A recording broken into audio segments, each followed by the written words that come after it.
햇볕이 쨍쨍 쬐는 7월의 무더운 여름, 30대 엄마는 딸을 혼자 두고 집을 나섰습니다. 집을 잠시 나선 줄 알았던 엄마는 3일 동안 집에 들어오지 않았고 최고 기온이 무려 34도를 넘는 무더운 날씨를 딸은 홀로 버텼습니다.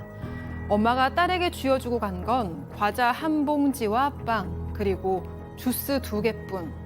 결국 집에 혼자 남겨진 딸은 세상을 떠나고 맙니다.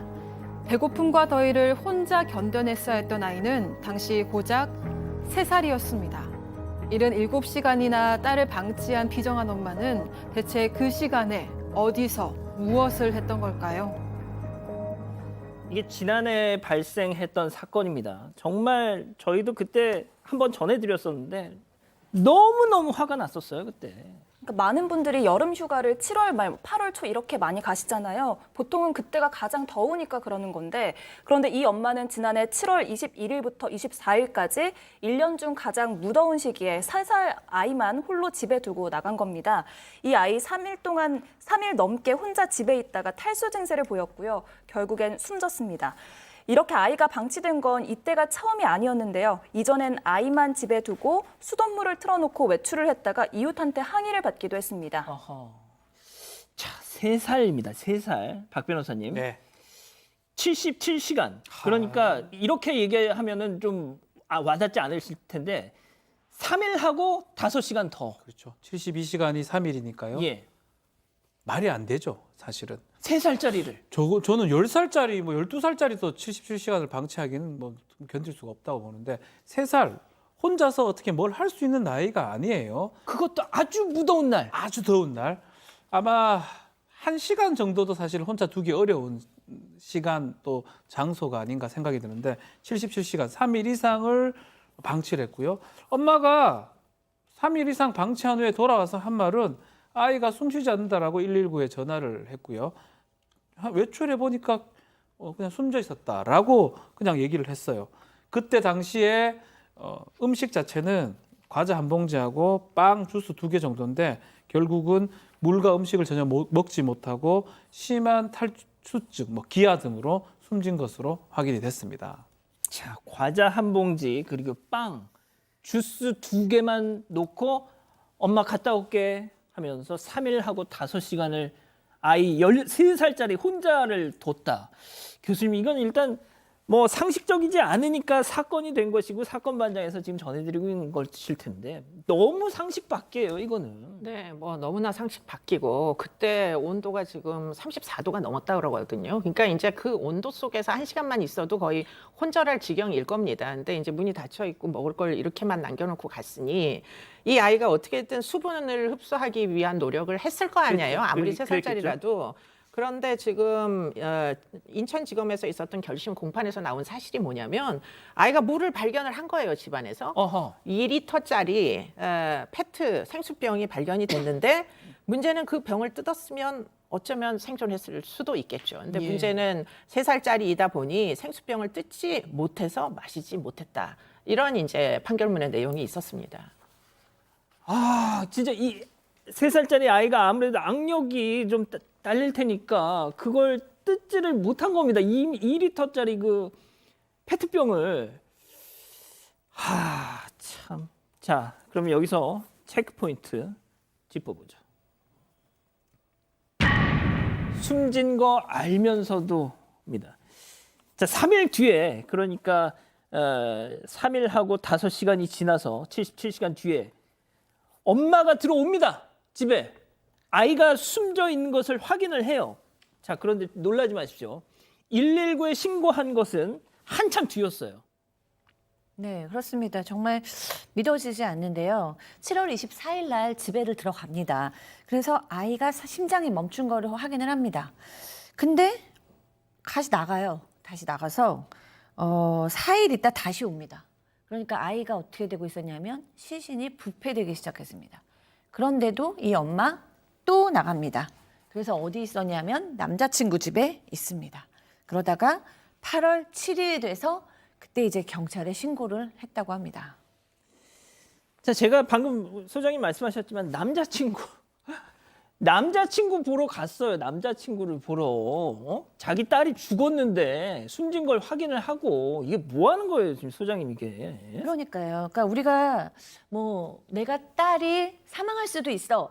그렇지만 나가서 놀 거야. 라는 것도 굉장히 잘못되고 놀라운 거지만 사망할 수 있어를 넘어서서 내 딸이 이미 사망했어. 라고 확신이 이제 들면 모든 엄마들은 본능적인 모성에 의해서 너무나 놀라고 사실 우리 딸이 얼마나 더웠을까, 얼마나 무서웠을까, 얼마나 배고팠을까를 생각하면서 너무 가슴이 뜯겨지고 너무 괴롭고 미안하고 놀라고 그래서 경찰에 신고하든가 병원으로 뛰어가든가 아는 지인들한테 전화를 해서 내가 일부러 그런 건 아닌데 딸이 죽었다 어떻게 해야 되니 이게 정상적인 반응 같은데 예. 그냥 뭐 시신이 부패한 걸 보면서도 뭐 좀 무서웠다. 나는 무서웠다. 그래서 이불을 덮어주고 나왔다.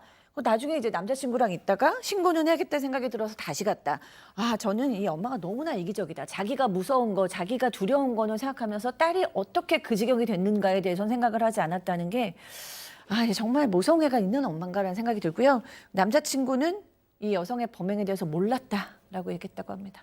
자, 교수님, 제가 또 한 가지 좀 알려드리면 이때 당시 이 여성의 뱃속에는 또 다른 아이가 있었습니다. 그 아이의 아빠가 아까 그 보러 나갔던 그 남자친구였어요. 아, 이거는 진짜 저는 일단은 이게 그 사건 내용만 이렇게 나열을 하면 이해할 수가 없는 일들이에요. 그런데 이제 근본적으로 생각하면 이 엄마의 어떤 뭐 심리 특성은 그야말로 자기 자신의 입장밖에는 지금 고려하지 못한다. 뭐 친구들 만나고 싶으면 아이한테 과자만 던져주고 나가서 며칠 있다 들어오고 또 들어가 보니까 뭔가 뭐 위기 상황이 생겼는데 문제는 좀 자기가 해결하기가 어려우니까 또 그냥 집을 나가버리고 그리고는 이제 편의에 따라서 남자친구하고 집에 안 들어가다가 결국은 뒤늦게 이제 신고를 한. 그러니까 자기 입장밖에는 알 수가 없고요. 더군다나 지금 이불을 덮었다라는 예. 이유가 무서워서 이불을 덮었다라는 겁니다. 그렇기 때문에 무서움의 주체는 누구냐? 아이가 아니라 본인이죠. 아, 그렇기 때문에 이 사람의 사고의 중심에는 자기밖에는 지금 상황 판단을 할 수가 없다. 이게 도대체 왜 그러냐를 사실 재판에서 따져야 되는 거죠. 지금부터 재판 얘기를 하겠습니다. 1심 재판부는 징역 20년을 선고했습니다. 네, 이거는 아동학대범죄처벌특례법상의 아동학대 살해죄가 적용이 됩니다. 이거는 형이 상당히 높아요. 학대를 했는데 죽일 고의로 학대를 했을 때 또 죽게 됐을 때 이거는 7년 사형 무기까지 가능. 일반 살인죄보다 더 높고요. 그래서 재판부는 기상 조건, 그 온도 또 탈출 가능성 거의 없죠. 섭취 가능한 음식 물량 충분히 인지하고 있었다. 못 먹는 거.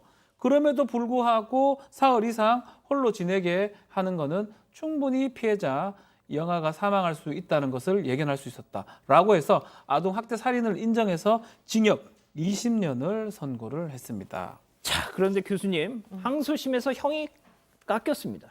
네, 깎였습니다. 그 이유가 뭐냐? 지금 판결문상에 보면은 항소심 재판부가 낮은 지능과 미숙한 상황 판단 능력 때문이다. 이렇게 이야기를 했거든요.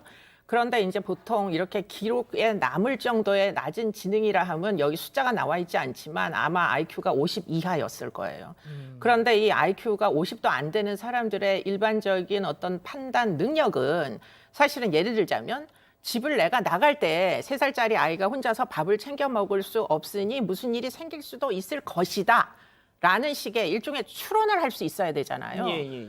그런 추론 능력이 결여가 됐을 개연성이 굉장히 높다는 거예요. 그렇기 때문에 아이가 이제 숨을 거둔 다음에도 사실 이 아이가 얼마나 고통을 받으면서 사망을 했을까가 상상돼야 되는데 이 시신이 무섭다 이런 생각을 하고 이불을 덮어놓고 그냥 휘리릭 나가는 그야말로 상대방 입장을 전혀 고려하지 못하는 하자가 있기 때문에 그런 경우에는 책임을 100% 묻기가 어려운 거 아니냐 하는 것이 항소심의 기본적인 취지이고요. 그렇기 때문에 지금 심신미약이 인정돼서 양형이 줄어든 게 아닌가 이런 생각을 하게 됩니다.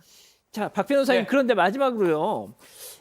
이 관련 기사에 달린 댓글들을 보면 그 아이도 낳고 남자친구하고 연애도 하고 또 남자친구의 새 아이를 또 임신했고 뭐 이렇게 할 거 다 하고 사는 사람이 뭐 이렇게 약간 좀 방금 항소심 재판부의 네. 그 판단에 조금 부정적인 의견들이 댓글이 많았습니다. 글쎄요, 뭐 재판부에서 판단하는 거 그 자료들은 뭐 정확하게 알 수는 없지만 아마 이런 부분일 겁니다. 자기 기준으로 판단하는 거, 아이보다는 뭐 그런 것들이 반영이 됐기 때문에 지적 능력이 떨어지고 책임이 감경돼서 아마 형이 떨어진 것 같은데 뭐 지금 이 사람 봐야 될 부분 중에 하나가 딱 둘이가 모녀가 거주를 했다라는 거거든요. 딴 사람 왕래를 전혀 하지 않았습니다. 근데 그런 상황에서 지적 능력이 많이 떨어진다 그러면 사실은 이거는 국가에서 좀 보호가 좀 돼야 될 부분도 있었던 거예요. 예. 뭐 기초생활수급 대상자로 한 100여만 원 정도는 받긴 받았는데 그거 이외에 통제라든지 관리 부분이 없었던 것들 고려가 된 게 아닌가 그렇게 판단이 됩니다. 알겠습니다. 두 번째 사건 일단 이 정도로 정리하고요.